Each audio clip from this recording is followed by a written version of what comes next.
So before I end up going on like a broken record, so the Darwin's Nest Fear? I don't know, whatever you want to call it, the underground farm, has so many benefits, it's unbelievable. And number one is it gives people somewhere to go.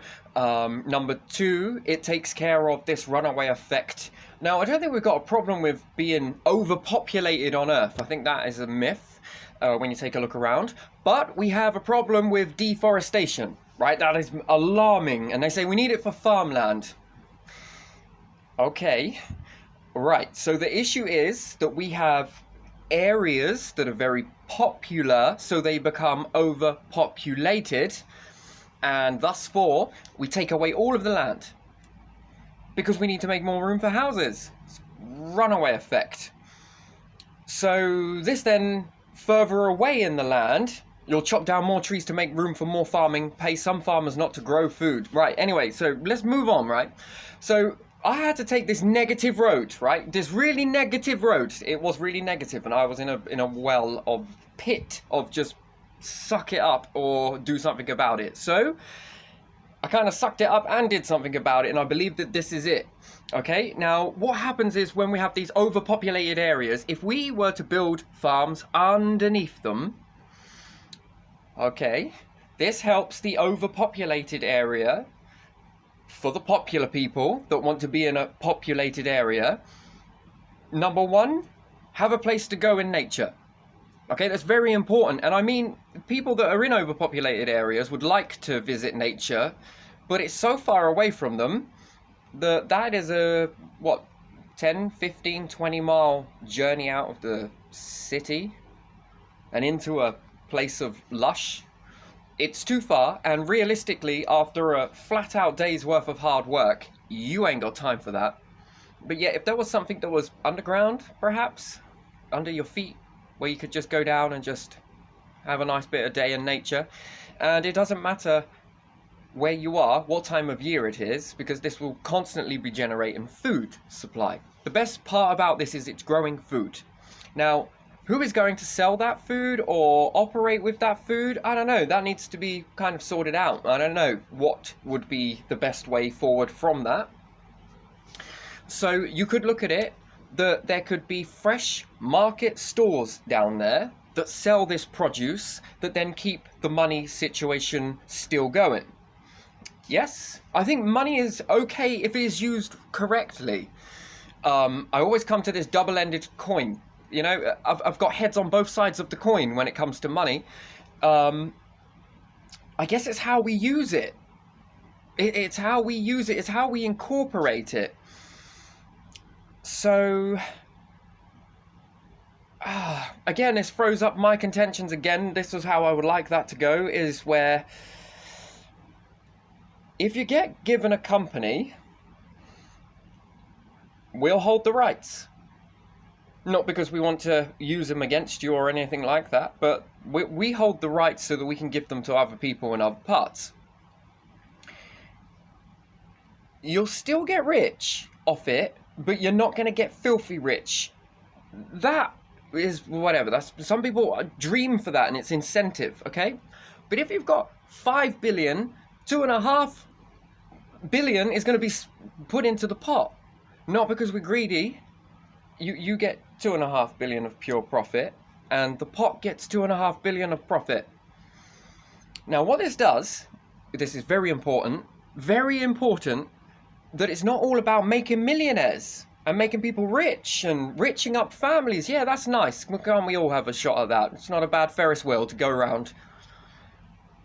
But what is bad about that is that when you are only making millionaires, that's not there's no progress, okay? Now, with this, we give you an idea, okay? Half of the profits come back into the company. Why?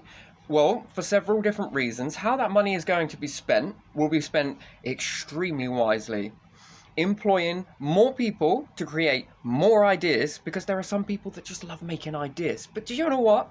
It's crazy. In this world, there is no way you can go with your ideas, your theories, or anything. And it can be taken from you left, right, and center. That is crazy. This stops progression. And it's theft. Whichever way you want to look at it, that is thieving. Okay, so let's just sort this where we can all move forwards. You're happy you've got a company. Perhaps you didn't want to create the idea, but you do want a shot at getting, okay, so here, take this idea. But you will give half the profits in exchange for that idea. Okay, each and every year. This money then goes back into the pot. We then hire people with ideas to sit down who might want to sit down and make ideas, and we can give them a steady wage and an income, and we can look after them. Not only that, the ideas that they could potentially create could be a version 2.0 for the one that you currently have. And you have just paid for version 2.0. So let's just take fuel, for example. Okay, we'll look at it bad or good. But let's just look at it as good, right? It got the world moving, yeah? That's beautiful. Okay, but if we just sit in a movement world, which we kind of did, and we need to look at these as lessons, and we didn't listen to the damages that we were causing, slowly but surely, everything becomes stagnant, although we were moving. Okay? And now we're in a situation where we've left it right till the last minute, and we're rushing around trying to find a solution, right? Okay, so this is current. And this is what my contentions will end. We were going to end this because whilst you were in the fuel situation, let's say our company, with collective people and equal profits being shared out, and it would come back to the company. The meanwhile that we were found that fuel made movement and it was very beneficial, and we incorporated this, as soon as we started hearing the telltale signs that this could be ruining the environment, this could be doing this, the people that we've paid for ideas would have already have made solutions way in advance, a long time in advance. Okay? And then we'd have been able to implement them off of the profit and still make millionaires. Now, had we done that, we'd have not just one idea, but multiple new ideas just being everywhere, lots of them. And we would have then incorporated the information that we've learned, such as too much burning of one thing is not too good. Okay? And then we'd take these problems back into my contentions and we'd really look at that. And then the same team of people that have been hired, the Sparks, will look at that and go, right, okay, so this could be good, right? But if we added, say, this device to it, and then we make another company where they go and test this out in an enclosed system somewhere, or however they want to do it. Very safe, no people, no environment, no animals or anything are going to be experiencing that. And that will go into a enclosed system to try and find whether we can suck out the carbon at the same time as burning it. And can we reuse and recycle the waste? And then if it's yes, we can, then you have another, we'll call it dirty, but a clean dirty approach if we went to a different planet where there was only coal. Let's say we found another solar system and there was a planet that was just completely made of coal. Well, this would be very beneficial. This type of process, wow, this would work really well. Okay, yeah, okay, fair enough. Maybe it was a coal planet surrounded in rich oxygen. Okay, so we wanted to go there and it was big enough to support humanity, but we didn't want to burn it and burn away all of the oxygen because we kind of liked it. The planet was nice. It was a paradise, let's say, but it was just made of coal. Okay, this type of a process and approach would allow us to burn it, clean it, renew it, suck it out, exchange it, find a way of... Yeah, so this, although it might be looking at as a bad situation, yes, it is, but at the same time, it's a time to learn and grow and take this back into the pot and another company where somebody else can be paid from these profits that now everybody's reaping the reward. Okay, now this is going way off the Darwinosphere, but I'm going to bring it all back, just bear with me. So yeah, and this is what this type of approach, you see, because you need to understand the principle of the company in order to understand Darwinosphere. This is just one part of it, and it is very complex. I'm still trying to get it written all out.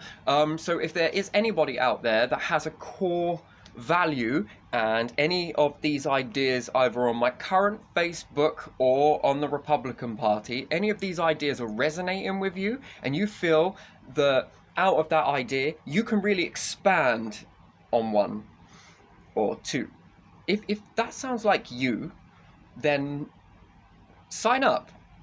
Come, we're looking for people. I am looking for as many people that share this passion. If you can only do a small bit, that's brilliant. Okay, what I want to view this whole situation as is a foundation that we all collectively build together, and some things are going to work and some things are not, but we can take them back, have a look at what works, have a look at what didn't work, and try and incorporate something to make it fit for all. I'm pretty sure that if we all work together, we could make a very fair society. I believe that we could all work together to make something that benefits everybody. That's crazy, right? That sounds mad, does it? Not really, when you think about it. If everybody worked together, then everybody could create something that is beneficial for everyone. That's, yeah, equality. So so with this company approach, that would be with every situation on the planet, every single one, so that we wouldn't be sitting on our morals on anything. I am a great believer, and I feel that there's a large movement of growing people that believe the very same thing, that, you are here for a reason. You are able to think, you are able to prevent disasters. We all are, compared to all other species on the planet. Us, humanity, that is it. We are the only ones that can prevent any fate. It sounds weird, doesn't it? What about death? No, I'm not on about that. I'm not on about mass survival as a collective species, for the species to continue moving forwards.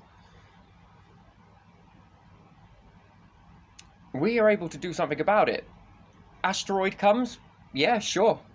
We can give that a good go. We may not have been able to do it before, but I'm pretty sure now, yeah, we'd be able to do that. Landing on the moon, said Kennedy. Done. Next.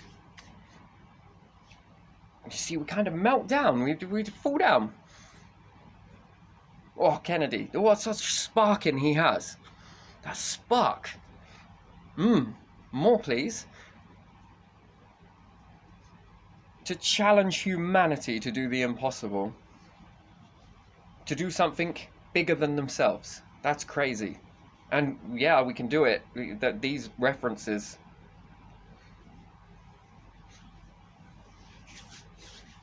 The competitive nature between Russia and America. Wow. Wow, look at how quick. Friendly competition, I think, is very healthy. And if all nations around the world took on the same approach, but decided to do something slightly different, and yet everybody added to the same pot that everybody else could benefit from, eventually you would all make unique and weird and wonderful, very strange ways of preventing the most craziest disasters ever. And then if you were to all combine your greatness together to make one soul, joint effort, could you see that power? Do you see that power?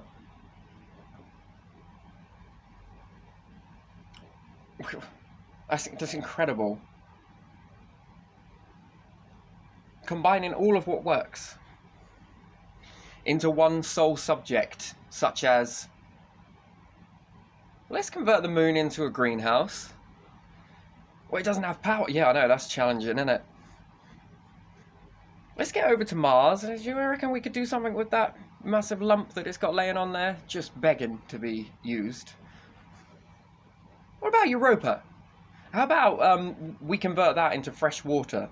Yeah, but we got oceans on Earth. Yeah.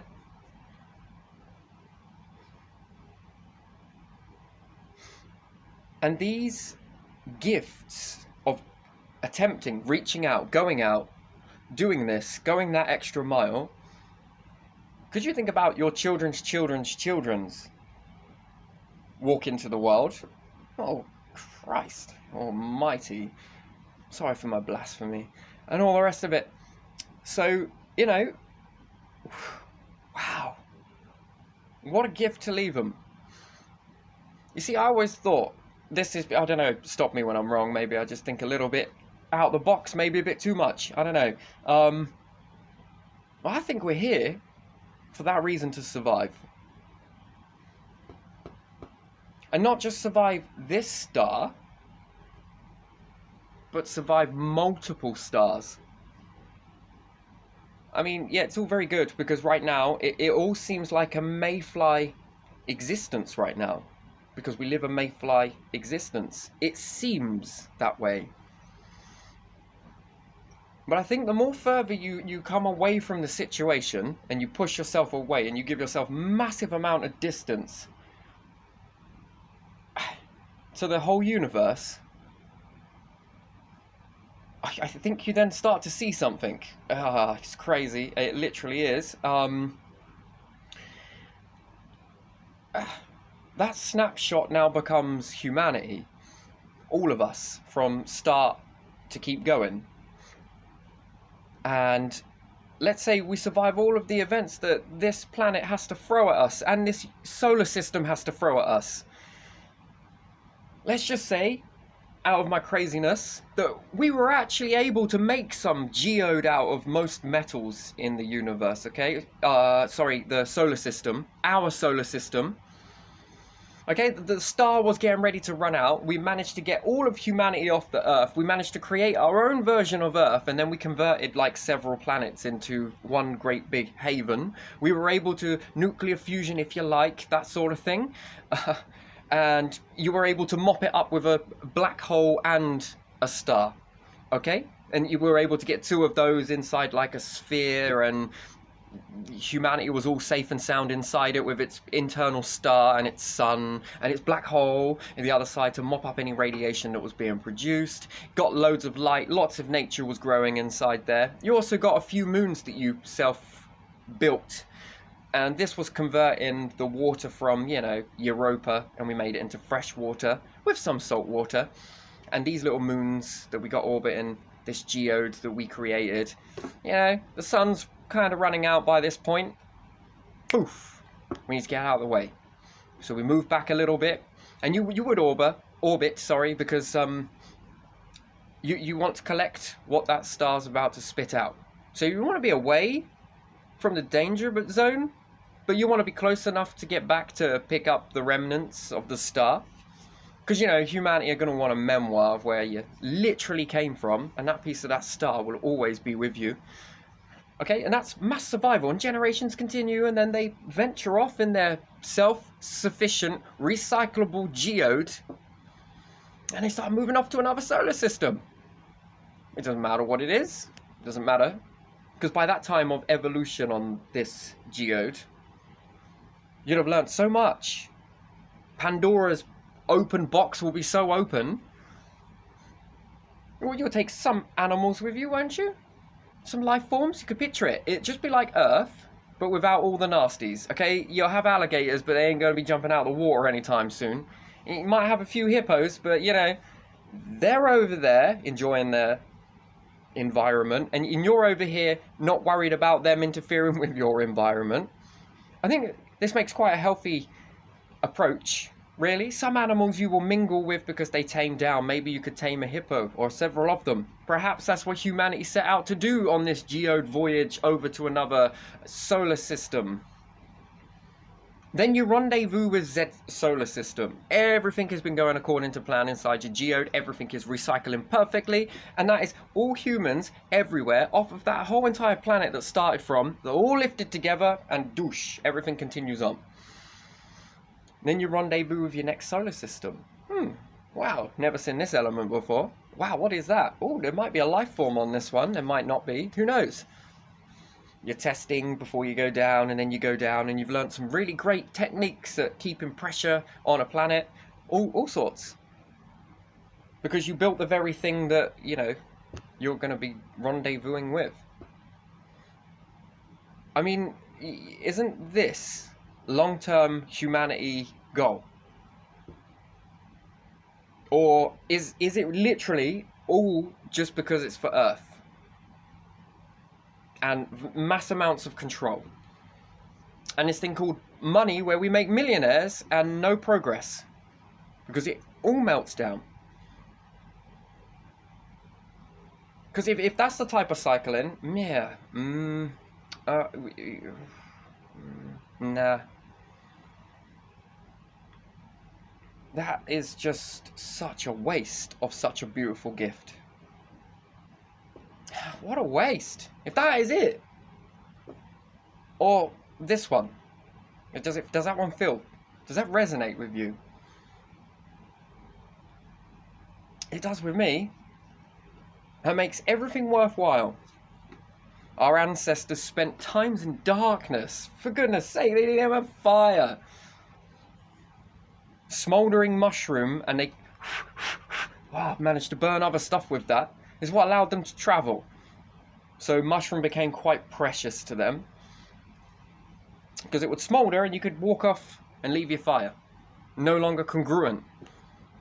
All of those cold times, unable to stitch, learning, struggling, and eventually we're progressing and mining, doing all sorts of weird and wonderful stuff, and became so open, and then all of a sudden we went down again. Wow. Because it then meant that every hard time was worth it. Why? Well, because we were moving towards this. And we are just the small cogs in that. But if all the cogs don't operate and turn together, well, time goes a little bit out of whack, doesn't it? So, yeah, that's... I know, it might sound rather down and out, but anyway, so moving back with the Darwinosphere, I think it all starts from your foundations and how you build good foundations, and these foundations benefit everybody. The rich, the poor, the people who don't have food supplies. It just covers everybody, right? Now, the monetary system in that, should it be done the same way my contentions is done, where part of it goes here, the profits go back into giving some people a job and covering certain things, and the rest of that money goes back into a major pot that helps to create more people with ideas to influence this foundation, so that can we enclose it? You know, can we make these farms clean their own water, so be self-cleaning, okay, self-sufficient all the way? And can humanity still go in there and breathe, just like you were outside, by mimicking the environment outside, inside? And can we make it so that it is totally 100% a recycling system? 100%. The oxygen that you breathe in and the carbon you expel, is there enough amount of farmland under there that it can happy cycle? Because the more you are able to excel on that, and we are able to move this, number one, it takes care of, let's say we've got people that are smoking. If you want to quit smoking, help us build this. Rather than have any more cigarettes, quit it, come build this. And give you something to focus on. Something very healthy and beneficial. And then if you have a majority of smokers, all battened together, I think the power in that changes your environment, changes your outcome. It's like setting yourself up to win. Okay, next thing is it eradicates this thing called poverty, where people don't have food. That's at home and away. We've got to start somewhere. There's this immunity problem where people, I don't know if it's because people live in cities and towns, and these towns and cities are so far away from the countryside, the pollen and the trees and the nature that we're all chopping down doesn't interact with us anymore. So when we do get a higher burst of pollen one particular year, it kind of reaches us. And then it's like, oh, what's that? What's that? What's that? Ooh. So if we were able to do this and vent some of that pollen out, and if the people were able to go down and be around this pollen, would this increase the immunity? And then we won't have so much of this runaway effect of allergies that are creeping up everywhere.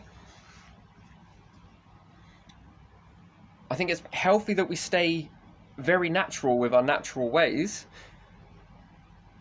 I mean, also, if we took care of nature in this way, well, the oxygen supply would take care of itself. That's a great side effect to building these underground farms, making them all out throughout every year, all year. Once one crop's grown, you know, we go again. Won't that deplete the soil? Again, ideas need implementing into this to make it an enclosed system. What we take out, do we put back in? Is this how we do it? What do we do? I think that's where you need the bright sparks to sit down and work this out.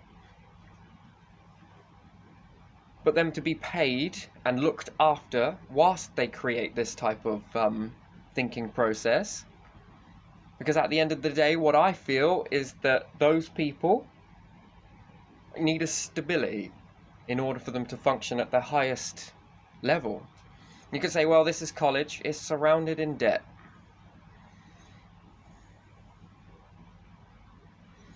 It's too much, it's debt. It's very expensive. It doesn't reach all. You could say you could get a loan and pay it back. Okay.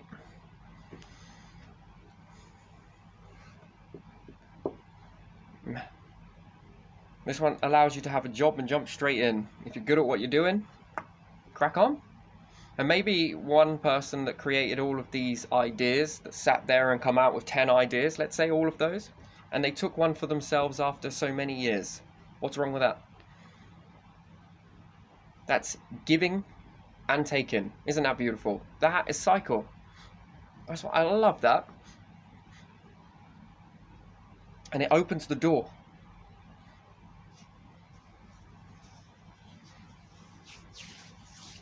So it creates yin and yang. So there are a lot of people in this world that are really good with ideas. They just sparkle and come out with it. And there are a lot of people in this world who are really good at running businesses. Really good. But maybe they don't have both. They don't have the vision and the tenacity. It's either one or the other, usually, it seems. And this way kind of helps both sides. Rather than being divided, come together. I think this is the best way forward for the whole of humanity. So, like, I'm getting near to half an hour, so I am literally going to wrap this up. But not just underground farms, okay? It helps with the overpopulation in certain populated areas. It removes hunger. It gets rid of allergies. If you want to quit smoking, that's very beneficial. Depression levels should go down because you've got a place to go to. You don't need to travel miles to be in nature, thus adding to this runaway effect of global warming because it's right underneath your feet.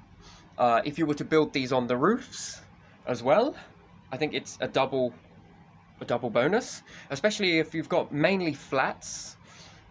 If you made the complexes just have a few more rooms instead of worry about greed, have an access room that was made into growing food. Okay, you could block the whole thing off with solar panels and just use interior lighting to do it. Pretty sure this can work. And if you only have the access to it, how about you make a shop at the bottom? So your bottom floor of your flat, your complexes would be broke down into shops. Never mind from fork to table. How about from roof to floor? Or from floor to, straight on the stool.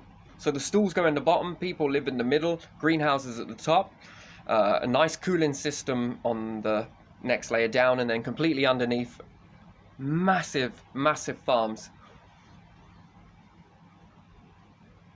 that then get the food from there to up. And yes, could it be sold still? Yes, it can. Via this process, it could be sold. And then the money goes back in to regenerate next season. This could work 24/7.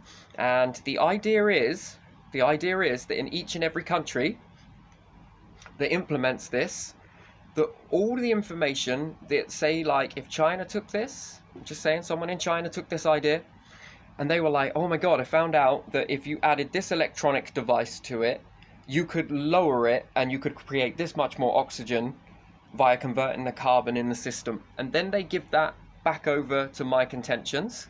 It's part 2. We would then share this with all the other companies that may have taken this idea from Britain, China, Australia, and wherever you are, doesn't matter. Sorry if I missed any countries out. Russia, Norway, all EU nations. Is that right? EU? Yeah. The whole planet. And then, if someone in Britain then saw that idea from China, because we would update you all with this new bit of data, it's your choice to then incorporate that freely. Because the idea will always belong, the sole idea will always belong, and you're building the foundations to build a nice tower. And all of you, though language barrier, it will be translated. And then you'll have the starting point and the ending point where all the ideas come in, so that you can all build perfection. And once this is at that level where it's you've covered all of the problems and you've all worked together, I would then ask of you, using some of the money from the pot that you've all put into, would you now make a side company? And what would happen in the side company is that you would then build another side company onto your already good company that's already functioning. And would you be able to now, with this side company, incorporate all of your ideas together so that you can build one massive venture of getting this super idea of all your abilities together to build this huge project that we can then get on the moon? And also incorporate robotics, self-seeding robotics. Is it possible? So then we can get the foundations laid on the moon inside some type of device that's powered in many different weird and wonderful ways. So then you have your foundations already there making their oxygen, which is nature, and you could leave it to run away, I suppose, in its cycling system, in its own environment, making its own atmosphere, ready for humans to go back and forth so that they can stay there for a little bit longer to start setting up a bit more of a permanent fixture there. And the same then with Mars. Mars will be a little bit easier, I believe, but then radiation is a complication. So kind of a bit, yeah, it's to and fro, I guess. I suppose we still have radiation from the moon, but even still, I think there are more challenges with Mars than there are with the moon. But there are more challenges with the moon in terms of power than there are on Mars. So it's kind of yin and yang. So the problems that you can overcome here help you, us, as humanity, get to Mars. Because we've already taken care of a lot of steps here. So now we just need to build on those steps to then get it onto Mars. And then from Mars, further on and further on and further on. And that's something I definitely believe, that we, as a species, have the ability to prevent any extinctions. And this is it. Via taking care of nature on other planets, other moons, it then builds your foundations. The oxygen takes care of itself. You then have food and oxygen. It gets us there a bit more permanent, to build something a bit more permanent. And the more we're there, the more we learn, the more we understand, the more we can run away, the more we can experiment, the more that we can figure things out. Deal with radiation like never before. So I think it just starts with that foundation work, and I think it's got to start from home. Leveling up the whole world. This will level up the whole world. Other projects will go into putting this in places where, I don't know, we got a lot of famine. That next one has to have money in a pot somewhere in order to reach out. And you've also got to have an idea that's half-ass working before you give anybody false hope. That's something. And the more food we make, yeah, okay, we could run away. We've got to take care of the trashes as well. The waste that we...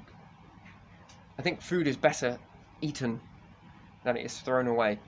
Where invading mycelia and all the rest of it has a chance to take hold. Probably better to eat it. So, yeah, I think we throw a lot in our bins. So we need to figure out a new way of still being able to throw things out, but how we can very naturally make that not a toxic soup. We want to make it into a nice soup that will feed nature. Perhaps, you know, being able to break it down a bit, even making it into fertilizer would probably might be a good idea. I don't know, I'm not 100% sure. I gotta play around with that one a bit. But we definitely need to deal with our landfill a lot more. We need to be more precarious of what energies, because we didn't eat it, what are we... So we've got to be very careful of that. So, very careful. So we need to implement a new idea to take care of landfill, to deal with that in a bit more of a better way. So there's another. But yeah, as of that, I think I've covered mostly everything on that. So before we venture out giving it to other parts, I think that we need something that's going to be reliable, that's going to work. If we can up the food ratio as we go, we can start implementing more food. We can start giving more food out. Strength comes first, and then anything else can fall after that, but strength comes from food. Build the strength first, and then where do you want to go? And then I think incorporating this, and yes, different parts of the world have different tastes and different experiences with food, so the environments within the Darwinosphere, that's why it's so important to have different types of people, different parts of the globe, because our cultures, we're different based on our culture, right? If I'm allowed to say that. Based on, I like different foods, you like different foods, we all like different foods, so, and this primarily is background based, is it not? So with that comes a lot of information that different foods then grow in different climates, and the Darwinosphere will have to be tweaked. That's why it's broke down into multiple different rooms for different temperatures, for climate control. Some things flower better in this temperature, some things flower better in that temperature. This needs a type of temperature as well, so that's the same here. So different seasons grow different foods, so different rooms mimic different seasons, and since there was only 3, I broke it down into 3. And you'll be like, there's 4 seasons, yeah, but they shut down, so they know no different. So they are only responding to 3, so technically it's 2. If you understand that, then you're already halfway there. But if you can see that they react every 3 months, it would seem. So give or take. So yeah. Interesting. But yeah, so with that in mind, that's why it's great to have different approaches, and then if all of this information came back to my contentions and was also implemented, I'm pretty sure that people here love to try different foods, but trying to grow different foods or order different foods definitely hampers the quality and taste. If you got something that was it was cut and it took a week to get here, that's going to hamper the taste. So if we were able to grow it and we were able to mimic these climates a little bit more better, climates within the climates, then I think that could be really good for multicultural food, but at its freshest. Do you agree with that? The freshest is its finest. So, yeah, if it's more fresh and you can grow it, and it comes from the help with your knowledge, because you understand, we all understand our foods. We all eat different foods, do we not? Everybody does. So, yeah, and I believe that if we can incorporate this, we can get such a multicultural, wow, what a palette. Woo. All different foods, all grown within your own country based on climate control. And yes, you can still grow foods on your lands. It doesn't stop that. It just, we got a backup.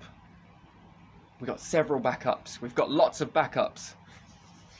And having these backups is very good for us. It's good for survival. So having a backup here and on Mars and on the moon, future generations, what a supply. They'll be able to tell their ancestors not about mobile phones and not about we didn't have internet. No, they'll be able to say something like this. Back in my day, we just used to grow food on a field. And that was it. You want to think yourself lucky, right? Can you imagine the type of conversations that would be going on in the future? You know what? Back when your granddad's granddad was a lad, they only grew it on fields. Now, we've got it on the moon, but I don't want to eat my moon beans. You know? I don't want to eat my Martian apple. Okay? So, you know, but you should be very grateful that you're getting blah, blah, blah, blah, yeah? Back in the day, we only used to grow that on the earth. I think it makes a very interesting fly-on-the-wall situation. So, yeah. I don't know, that's what I am compelled right now. That is me. That's where I'm at. And I'd love some help. Literally would love some help. So, if it resonates, yeah, join me, find me. Slack at getting back to replies because I'm usually very busy, but I do get back to you. That's something that comes with the territory. So yes, got to find a starting ground somewhere and then get this pushed out because it's beneficial for us all, and it will prevent any type of situation like this happening again where we all sit back on our morals and we wait until the last minute before we do something. This stops that immediately, and it's got to stop because we got to survive as species. That's what we do, and surviving means helping nature survive. So that is we are here for that. And that's why we think. So I'm going to leave you to think about that, and I hope you have a good day, good night, wherever you are. Yeah, if you can excel this further, lend us some machete to your thought process. Come and have a say. You know, use your beautiful gift. Come and help join and let's get building. So yeah, thank you very much for your time. Bye-bye.